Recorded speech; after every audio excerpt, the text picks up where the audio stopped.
அடியெடுத்து வைத்து இங்கே மிகப்பெரிய ஆளாக வேண்டும் என்ற கனவோடு வந்தவர்கள் பல பேர் தங்களுடைய வாழ்க்கையை இங்கேயே தொலைத்திருக்கிறார்கள்.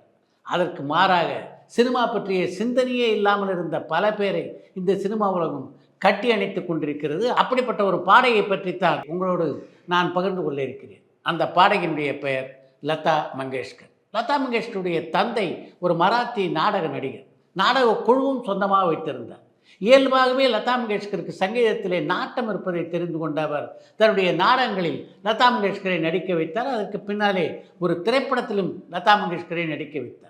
தன்னுடைய முதல் படத்திலேயே 3 பாடல்களையும் பாடினார் லதா மங்கேஷ்கர். ஆனால் அந்த பாடல்களுக்கு எந்த விதமான வரவேற்பும் இல்லை. ஒரு பாடகி என்ற முறையிலே நான் ஒரு தோல்வியடைந்த பாடகி தான் என்று ஒரு பத்திரிகை பேட்டியிலேயே பதிவு செய்திருக்கிறார் லதா மங்கேஷ்கர். அதற்கு பின்னாலே லதா மங்கேஷ்கருடைய தந்தை மரணமடைந்து விட தீவிரமாக சங்கீத பயிற்சியை தொடங்கினார் லதா மங்கேஷ்கர். அதுக்கு முக்கியமான காரணம் சங்கீத தானம் தனக்கு இருந்தது என்று அவர் நம்பியதுதான். அதைத் தொடர்ந்து மளமளவென்று அவருக்கு பட வாய்ப்புகள் வரத் தொடங்கின. பல திரைப்படங்களிலே பாடத் தொடங்கினார். ஆனாலும் அப்போது லதா மங்கேஷ்கர் வாங்கிய சம்பளம் எவ்வளோ தெரியுமா? ஒரு பாடலுக்கு 200 அல்லது 300 ரூபாய் தானாம்.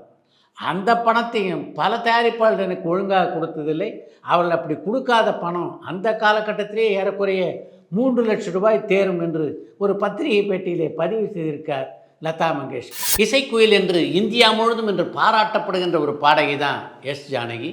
அப்படிப்பட்ட பாடகியான அவர் முதலாக மேடை ஏறிய போது அவருக்கு கிடைத்த வரவேற்பு எப்படி அமைந்தது தெரியுமா? அதை பற்றித்தான் இன்று ஒரு தகவல் நிகழ்ச்சியிலே இன்றைக்கு உங்களோடு நான் பகிர்ந்து கொண்டிருக்கிறேன். தன்னுடைய மாமனாரோடு ஒரு கல்லூரி விழாவுக்கு சென்றிருந்தார் எஸ் ஜானகி. எஸ் ஜானகியை பொறுத்த வரைக்கும் பள்ளிக்கூடத்தின் பக்கமே போகாத ஒரு பாடகி அவர். முதல் முறையாக அந்த கல்லூரி விழாவில் பாடக்கூடிய வாய்ப்பு அவருக்கு கிடைத்தது. அவருடைய மாமனார் தான் அவரை மேடை ஏற்றி விட்டார். இப்போ மேடையில் பாடத் தொடங்கினாங்க எஸ் ஜானகி. ரெட்டை பின்னல், பாவாடை, தாவணி, இந்த தோற்றத்தோடு அவர் பாடத் தொடங்கிய போது அந்த கல்லூரி மாணவர்கள் மத்தியில் எழுந்த கூச்சலும் கலாட்டாம் இருக்க அது சொல்லி மாளாது என்று சொல்ல வேண்டும். அந்த அளவுக்கு எஸ் ஜானகிக்கு எதிராக குரல்கள் எழும்பியபடி இருந்தன. அப்போ எஸ் ஜானகிக்கு வயது 16. அந்த மாணவர்கள் பண்ண கலாட்டாவுக்கு எஸ் ஜானகியை தவிர வேறு எந்த பெண்ணாக இருந்தாலும் அந்த மேடையை விட்டு இறங்கி ஓடி இருப்பாங்க. அதுதான் உண்மை. ஆனால் எஸ் ஜானகி அந்த கலாட்டாக்களை கண்டு 1% கூட பதட்டப்படலை. கம்பீரமான தன்னுடைய குரலிலே பாடத் தொடங்கினார். அவர் பாடிய பாட்டு நாயின் படத்தில் இடம்பெற்ற பாட்டு. அந்த பாடலை எஸ் ஜானகி பாடத் தொடங்கிய அடுத்த நொடி அந்த மொத்த கல்லூரி காம்பஸும் அப்படியே அமைதியானது.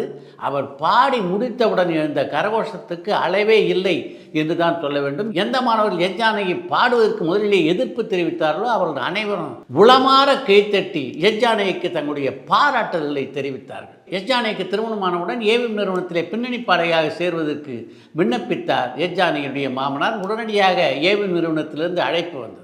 ஏவிஎம் நிறுவனத்தினுடைய ஒப்பந்த பாடகியானார் எஸ் ஜானகி. என்றாலும் முதல்ல அவர் பாடிய பாட்டு அது ஏவிஎம் நிறுவனத்துக்காக பாடிய பாட்டு இல்லை, வெளியிலே ஒரு நிறுவனத்துக்காகத்தான் ஒரு பாடலை பாடினாங்க எஸ் ஜானகி. எஸ் ஜானகி பாடிய முதல் பாடலுடைய வரிகள் எப்படி தொடங்கும் தெரியுமா? பேதையன் ஆசை பாழானதேனோ என்ற பாடல் தான் எஸ் ஜானகி பாடிய முதல் தமிழ் பாடல். அதற்கு பின்னாலே எஸ் ஜானகி இசையுலகிலே எப்படிப்பட்ட சாதனைகளை நிகழ்த்தி காட்டினார் என்பது எல்லோரும் அறிந்த ஒரு விஷயம். காலம் ஒவ்வொரு மனிதனுடைய எண்ணத்தையும் எப்படி மாற்றி அமைக்கிறது என்பதை உங்களுக்கு எடுத்துச் சொல்வதற்காகத்தான் ஒரு சம்பவத்தை இன்றைக்கு உங்களோடு நான் பகிர்ந்து கொள்ள இருக்கிறேன்.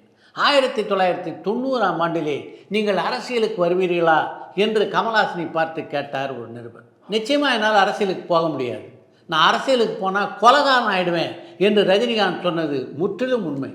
ஏன்னா அவருடைய டெம்பரமெண்ட் அப்படி. எனக்கும் அதே மனநிலை தான். இறங்கி நான் மிஷின்கள் எடுத்துகிட்டு போய் எல்லாரையும் சுடற எண்ணம் வந்தால் ஒருவேளை நான் அரசியலுக்கு வரலாம். நான் ஒரு ஃபால்ஸ் மெசேஜாகத்தான் இருப்பேன், என்னால் முடியாது என்று 1990ஆம் ஆண்டிலே சொன்னவர் தான் கமல்ஹாசன். ரஜினிகாந்த் கமல்ஹாசன் ஆகிய 2 பேருக்குள்ள வித்தியாசம்னா, ஒரு காலகட்டத்தில் ரஜினிகாந்த் அரசியலே வருவதாக முடிவெடுத்தார். சந்தர்ப்ப சூழ்நிலை காரணமாக அதிலிருந்து விலகி கொண்டார். ஆனால் கமல்ஹாசன் அதையெல்லாம் தாண்டி அரசியலிலே குதித்து விட்டார். இதுதான் அவங்க 2 பேருக்குள்ள வித்தியாசம். ஆனால் 90ஆம் ஆண்டில் அவர்கள் இருந்த மனநிலைக்கும் இப்போதுள்ள மனநிலைக்கும் எந்த அளவு வேறுபாடு என்று பாருங்கள். நாம் ஏதாவது ஒரு விழா நடத்தும் போது பெரும்பாலும் அரசியல் பிரமுகர்கள் இல்லை சினிமா கலைஞர்கள் அந்த விழாவிலே கலந்து கொள்ள வேண்டும் என்று ஆசைப்படுவோம். அந்த விழாவிலே கலந்து கொள்வதற்கு அவங்களுக்கு என்னென்ன சங்கடம் இருக்குது அப்படின்றத பற்றி நமக்கு எதுவும் தெரியாது. அதை பற்றி ஒரு விளக்கத்தை தான் இன்று ஒரு தகவல் நிகழ்ச்சியிலே இன்று உங்களோடு பகிர்ந்து கொள்ள இருக்கிறேன். சூப்பர் ஸ்டார் ரஜினிகாந்தை பொறுத்த வரைக்கும் அவ்வளவு எளிதிலே எந்த விழாவுக்கும் வர ஒப்புக்கொள்ள மாட்டார். அவர் ஏன் ஒப்புக்கொள்ள மாட்டார் அப்படின்றதுக்கு பின்னாலே ஒரு பின்னணி இருக்கிறது. அடுத்த மாதம் 10ஆம் தேதி அன்றைக்கு ஒரு விழா அப்படின்னு ரஜினிகாந்த் ஒத்துக்கொண்டு விட்டார் என்றால் இன்றிலிருந்தே அந்த விழாவை பற்றி சிந்திக்க தொடங்கி விடுவாராம். அந்த விழாவில் என்ன பேசுறது, அந்த விழா பேச்சை எப்படி தொடங்குவது, அங்கே யார் யாரெல்லாம் முதல்ல போய் பார்க்கணும், இப்படி அவருடைய எண்ண ஓட்டம் ஓடிக்கொண்டே இருக்குமா. அதன் காரணமாகவே அவ்வளவாக நான் விழாவுக்கு ஒப்புக்கொள்வதில்லை. சிலர் சொல்லுவாங்க, யாராவது விழா கூப்பிட்டாங்கன்னா நேராக போய் பேசிட்டு வந்துடுவேன். என்னால் அப்படி எந்த விழாவிலும் பேச முடியாது. நான் ஒரு விழாவிலே கலந்து கொள்ள ஒப்புக்கொண்டதுக்கு பின்னால் அந்த விழா சின்ன ஒரு விழாவாக இருந்தாலும் அந்த விழாவில் என்ன பேச போகிறேன், எப்படி பேச போகிறேன், என்னென்ன கருத்தெல்லாம் பேச போகிறேன் என்பதை பற்றி குறைந்தது ஒரு வாரமாக சிந்தித்து கொண்டே இருப்பேன் என்று ஒரு பத்திரிகை பேட்டியிலே பதிவு செய்திருக்கிறார் சூப்பர் ஸ்டார் ரஜினிகாந்த். இன்றைய நிகழ்ச்சியிலே ஒரு திரையரங்கை பற்றிய முக்கியமான தகவலைத்தான் உங்களோடு நான் பகிர்ந்து கொள்ள இருக்கிறேன். இந்தியாவிலே கட்டப்பட்ட முதல் மல்டிப்ளெக்ஸ் தேட்டர்னா அது சென்னை அண்ணா சாலையிலே 1964ஆம் ஆண்டு முதல் செயல்பட தொடங்கிய சஃபயர் தேட்டர் தான். அந்த காம்ப்ளெக்ஸில் சஃபயர், ப்ளூ டைமண்ட், எமரால்டு என்று 3 திரையரங்கங்கள் இருந்தன. இதில் சஃபயர் தேட்டரில் ஆரம்ப காலத்தில் ஹாலிவுட் திரைப்படங்களை மட்டும்தான் தொடர்ந்து அவர் திரையிட்டு கொண்டிருந்தார். எமரால்டுலேயும் ப்ளூ டைமண்ட்லேயும் மற்ற மொழி படங்கள் வெளியாகும். இதில் ப்ளூ டைமண்ட் பொறுத்த வரைக்கும் காலை 10 மணி முதல் இரவு 2 மணி வரைக்கும் அங்கே தொடர்ந்து காட்சிகள் நடைபெற்று கொண்டிருந்தன. ஒரு டிக்கெட் வாங்கிட்டிங்கன்னா போதும், எத்தனை மணி நேரமானா உட்காந்து பார்க்கலாம். ஒரே படத்தை தான் அவர் தொடர்ந்து அங்கே திரையிட்டு கொண்டிருப்பார். இந்தியாவுடைய முதல் 70mm தேட்டரான சஃபயரை பொறுத்த வரைக்கும் அதற்கு பல சிறப்பம்சங்கள் உண்டு.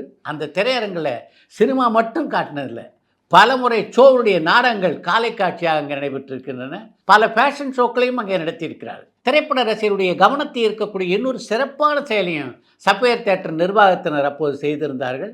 அங்கே என்னென்ன படங்கள் திரையிடப்பட்டன, அந்த படங்கள் எத்தனை வாரம் ஓடியது, அந்த படங்களுடைய வசூல் என்ன என்பது போன்ற விவரங்களையும் வாரம் எழுதுவதை பழக்கமாக வைத்துக் கொண்டிருந்தார்கள் அந்த திரையரங்கினர். இத்தனை சிறப்பம்சங்களோடு விளங்கிய அந்த திரையரங்கம் மொத்தம் 30 ஆண்டுகள் தான் செயல்பட்டது என்பதுதான் மிகப்பெரிய சோகம். 1964ஆம் ஆண்டிலே துவங்கப்பட்ட அந்த திரையரங்கம் 1994ஆம் ஆண்டிலே தன்னுடைய இயக்கத்தை நிறுத்தி கொண்டது. அதற்கு காரணம் சஃபயர் திரையரங்கம் இருந்த அந்த இடத்தை அனைத்திந்திய அண்ணா திராவிட முன்னேற்றக் கழகம் தங்களுடைய அலுவலகத்தை கட்டுவதற்காக வாங்கியதுதான். சில காரணங்கள் காரணமாக அனைத்திந்திய அண்ணா திராவிட முன்னேற்றக் கழகத்துடைய தலைமையகம் அங்கே அமைக்கப்படவில்லை. 2012ஆம் ஆண்டிலே அந்த இடத்தை விற்றுவிடுவது என்று அனைத்திந்திய அண்ணா திராவிட முன்னேற்றக் கழகம் முடிவு செய்தது. இதுதான் சஃபயர் திரையரங்கம் வாழ்ந்த வரலாறும் வீழ்ந்த வரலாறும். அடிமை பெண் படத்தில் இடம்பெற்ற அம்மா என்றால் அன்பு என்ற பாடல்தான் புரட்சித் தலைவி ஜெயலலிதா பாடிய முதல் பாடல் என்பது எல்லோருக்கும் தெரியும். ஆனால் அந்த பாடலை அடிமை பெண் படத்திற்காக கேவி மாதவனுடைய இசையிலே முதல்ல பாடியவர் டிஎம் சௌந்தரராஜன் என்பது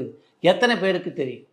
அந்த படத்திற்காக முதல்ல அந்த பாட்டை டிஎம் சௌந்தரராஜனுடைய குரலிலே பதிவு செய்து விட்டார் கேவி மகாதேவன். பாடல் பதிவானதற்கு பின்னாலே ஒரு நாள் கேவி மகாதேவனை அழைத்து எம்ஜிஆர், இந்த பாட்டு இடம்பெறுகின்ற சூழ்நிலை இருக்க, அது நான் பேச முடியாத ஒரு சூழ்நிலை, அதனால் அந்த சூழ்நிலையில் நான் பாட்டு பாடி நடித்தா நல்லா இருக்காது, அதனால் இந்த பாட்டை அம்முவே பாடி நடிக்கட்டும், டிஎம் சௌந்தரராஜனுக்கு நம்ம வேறொரு பாட்டை கொடுத்து விடலாம் என்றார். அந்த ஆலோசனையை கேவி மாதவன் ஏற்றுக்கொண்டார். அதற்கு பின்னால் தான் டிஎம் சௌந்தரராஜன் அந்த படத்திற்காக பாடிய தாய் இல்லாமல் நான் இல்லை என்ற பாடல் பதிவானது.